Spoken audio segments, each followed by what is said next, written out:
G'day guys, and today we have tragic news coming out of Darwin. Now, much to everyone's dismay, someone has gone out on a shooting rampage, a shooting spree, which has left 4 people dead and 1 person wounded. This occurred just last night on the 4th of June. This individual, we don't know much about him at the time. He's been out on parole since January. He's known to police, he's had interactions with them, and he was wearing a electronic monitoring bracelet. So they want to know where he's going and what he's up to. But at this point in time, we don't have a lot of information concerning the person. Why was he in jail? Who's he linked to? What even his name is and that sort of thing. But we do know that he was armed with a shotgun based on eyewitness accounts. And that's pretty important as we get to later on. So the attacks appear to be very specific in nature. There have been witnesses who said, he's walked right past me, or, he could have shot me, but he appears to have been looking for someone specific. The shooter visited 4 different locations across Darwin, travelling by car to each one. He appears to have killed a single individual at each place, before he drove to Darwin's police headquarters, and therein he was tackled and tasered and brought into police custody. We don't know why he travelled to the police station. Perhaps he was looking to hand himself in, or perhaps he was looking to go murder more people. Perhaps there was someone there that he was after. Now, this event has been ruled out as terroristic. I'm always a little skeptical when they manage to determine this so quickly.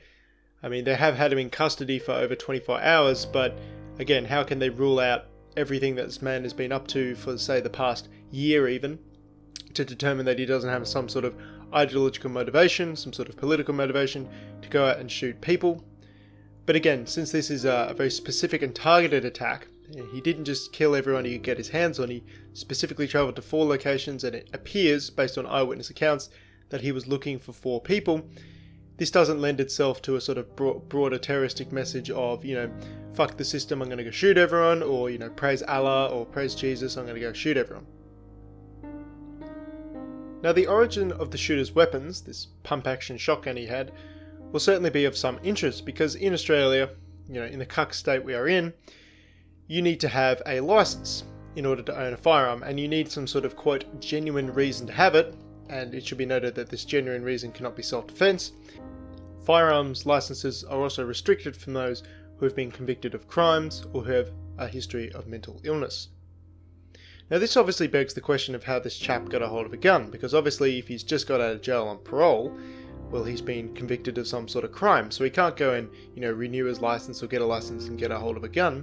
So where exactly has this pump-action shotgun come from? Now, in Australia, again, there is a serial number on all firearms, and you can obviously trace this serial number to some sort of register and see whose weapon it actually is. You could also dust it for fingerprints and do other methods of forensic analysis if you so choose, which I imagine they will do. So we'll be able to find out where this weapon originated from in due time. All this really does is highlight the fact that laws don't prevent people from going out and doing what they want at the end of the day.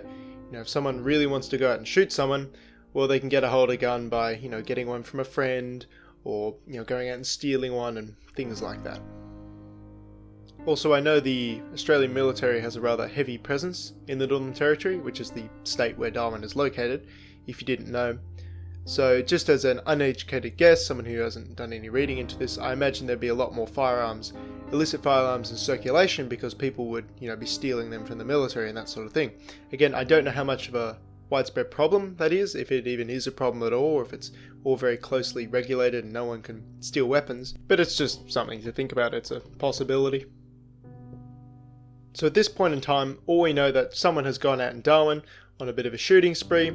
They've managed to kill 4 people and wound another in 4 separate locations. Beyond that, we don't know a whole lot at all. Motivations, who this person is, who he knows, who's he talked to, where he's got the gun from.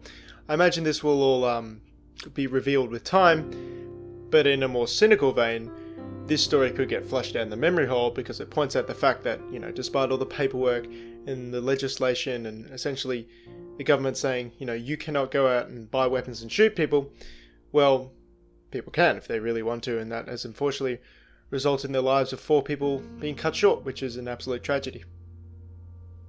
Thanks all for sticking around, and have a good one.